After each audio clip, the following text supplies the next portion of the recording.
Bismillahirrahmanirrahim. Assalamualaikum warahmatullahi wabarakatuh. Alhamdulillahirabbil alamin. Wassalatu wassalamu ala nabiyyina Muhammadin wa ala alihi wa ashabihi wa man tabi'ahum bi ihsanin ila yaumiddin. Amma ba'd. Jamaah salat subuh Masjid Amani Al-Hashimi rahimani wa rahimakumullah.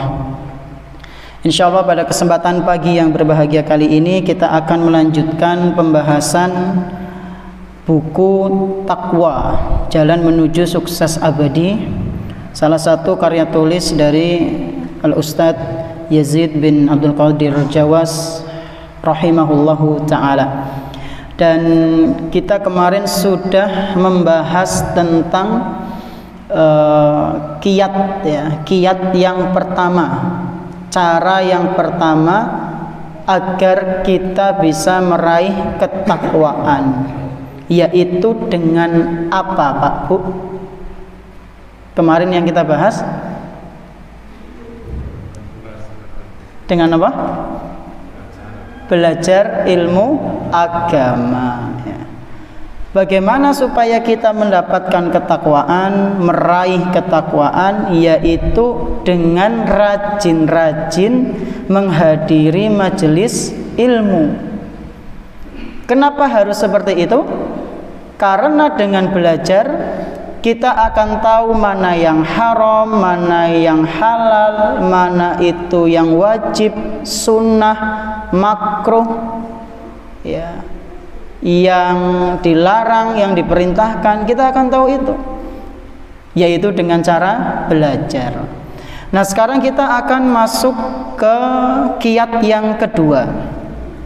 Supaya kita bisa mendapatkan ketakwaan, maka yang berikutnya adalah dengan cara mentadabburi Al-Quran dan juga hadis-hadis Nabi Sallallahu Alaihi Wasallam. Yang kedua apa Pak Bu? Mentadabburi Al-Quran dan hadis-hadis Nabi Sallallahu Alaihi Wasallam. Pertanyaannya, tadabbur sih napa? Napa Bu? Napa?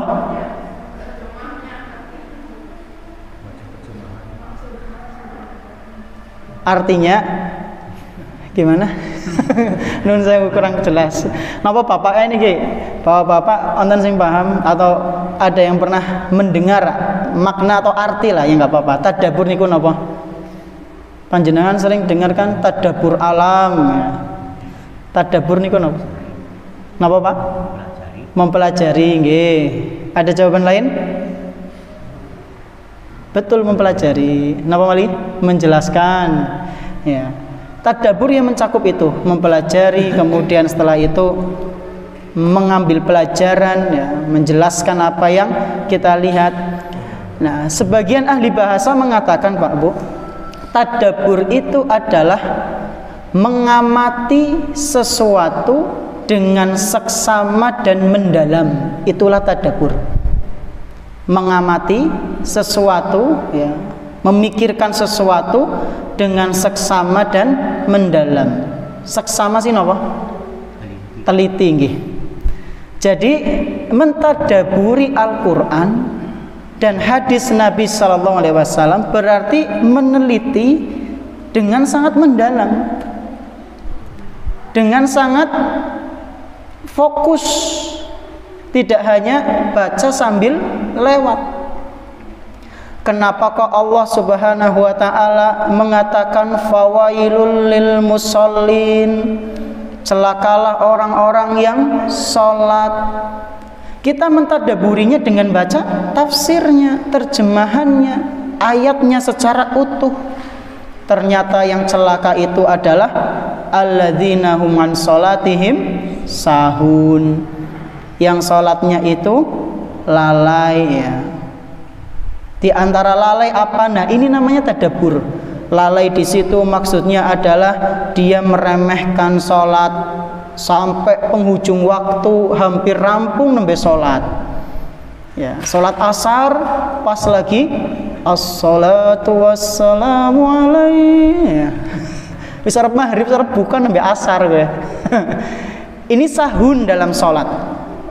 Terus ada juga yang menafsirkan bahwasanya dia ketika sholat dari awal sampai salam belas, ruhnya nggak di sholat, tapi di mana?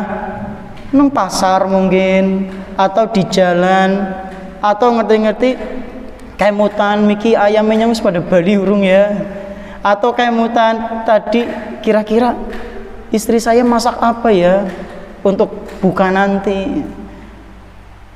Jadi nggak khusyuk, sahun, ya, lalai dia.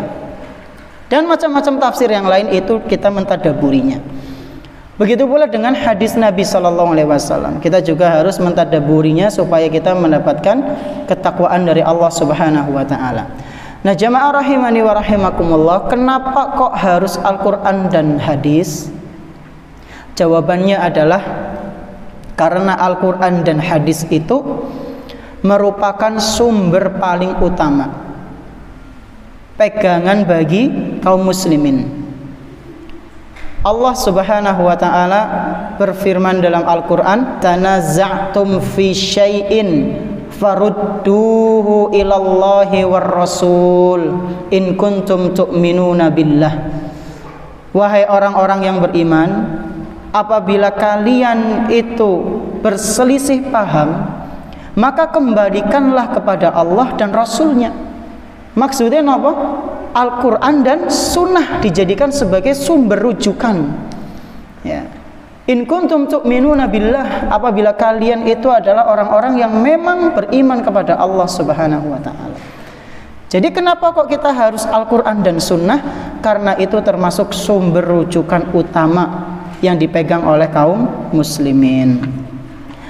Nah, jamaah rahimani wa rahimakumullah, tadabbur Al-Quran dan hadis itu merupakan perintah, ya, dari Allah Subhanahu wa ta'ala.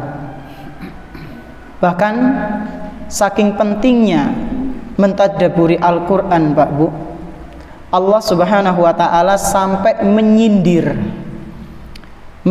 orang-orang yang dia itu nggak pernah sama sekali mentadaburi Al-Quran. Mentadaburi Al-Quran ya bacanya dengan pelan, ya, kemudian minimal ya baca artinya, terus ngambil pelajaran dari setiap ayat yang ada di dalam ayat-ayat tersebut, ya, arti yang ada di dalam ayat-ayat tersebut, itu tadabbur secara sederhana. Nah, Allah Subhanahu wa ta'ala menyindir, mencela orang-orang yang dia baca Quran tanpa tadabbur. Ustaz, berarti ya baca Quran tanpa tadabbur ora oleh, bukan seperti itu, ya. Baca Quran tanpa tadabbur itu baik, tapi alangkah lebih baiknya apa?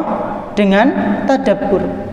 Kata Allah Subhanahu wa ta'ala dalam Al-Quran surat Muhammad ayat ke-24, Allah berfirman, afala yatadabbarunal Qur'an, mengapa mereka tidak mau mentadabburi Al-Qur'an? Am ala qulubin aqfaluha, itu semua dikarenakan hati mereka terkunci. Kapan hati seseorang itu terkunci? Yaitu ketika dosa-dosanya semakin banyak dan tidak diiringi dengan taubat. Itulah sebab hati seseorang terkunci, dan ketika hati seseorang itu terkunci akan sulit untuk mentadabburi Quran, Pak Bu. Di sini ada seorang ulama menafsirkan ayat ini, namanya adalah Khalid bin Ma'dan. Beliau mengatakan, ma min adamiyyin illa walahu arba'u a'yun. Manusia itu diberikan oleh Allah 4 mata. 4 mata. Sing dibae, Pak. Jadi kata Khalid bin Ma'dan, manusia itu diberikan oleh Allah 4 mata. Mana saja, kata beliau? ainani fi ra'sihi lidunyahu wa ma yuslihuhu min ma'isyatihi. Dua mata yang pertama itu ada di kepalanya. Dua mata yang pertama ada di kepalanya, yang berfungsi untuk melihat keindahan dunia dan mencari penghidupan dia ketika di dunia. Ini mata yang pertama, dua mata yang pertama, yaitu yang di kepala manusia. Lalu yang duanya di mana? Kata beliau rahimahullah, wa ainani fi qalbihi lidinihi wa ma wa'adallahu minal ghaib. Dua mata yang lainnya itu ada di dalam hatinya. Fungsinya untuk apa? Untuk mentadaburi agamanya, untuk mempelajari agamanya, dan meyakini hal-hal gaib yang telah Allah janjikan. Berarti tanda mata batin seseorang itu masih sehat, dia masih yakin dengan perkara yang gaib, Pak Bu. Tapi sebaliknya, kalau mata batin seseorang itu rusak, dia sudah mulai ragu dengan hal-hal yang gaib, mulai ragu dengan alam barzakh, mulai ragu dengan alam kubur, hari kebangkitan, hari kiamat. Itu sudah mulai rusak itu mata batinnya. Apabila Allah Subhanahu wa ta'ala ingin memberikan kebaikan kepada seorang hamba, maka Allah akan bukakan mata hatinya untuk menerima agama ini. Tapi sebaliknya, kalau misalnya Allah Subhanahu wa ta'ala ingin memberikan keburukan pada seorang hamba, maka mata hatinya akan dibutakan oleh Allah sehingga dia tidak mau menerima agama ini. Inilah maksud dari firman Allah, am ala qulubin aqfaluha. Hati mereka tertutup, terkunci karena dosa-dosa mereka. Nah, jamaah rahimani wa rahimakumullah, inilah kiat kedua untuk mendapatkan ketakwaan, yaitu diantara caranya adalah dengan mentadabburi Al-Quran dan juga hadis-hadis Nabi Sallallahu Alaihi Wasallam. Mungkin ini yang bisa kami sampaikan. Terima kasih atas perhatiannya. Kita tutup dengan doa kafaratul majlis. Subhanakallahumma wa bihamdik, asyhadu an la ilaha illa anta, astaghfiruka wa atubu ilaik. Wa sallallahu ala nabiyyina Muhammadin wa ala alihi washabihi ajma'in. Wassalamualaikum warahmatullahi wabarakatuh.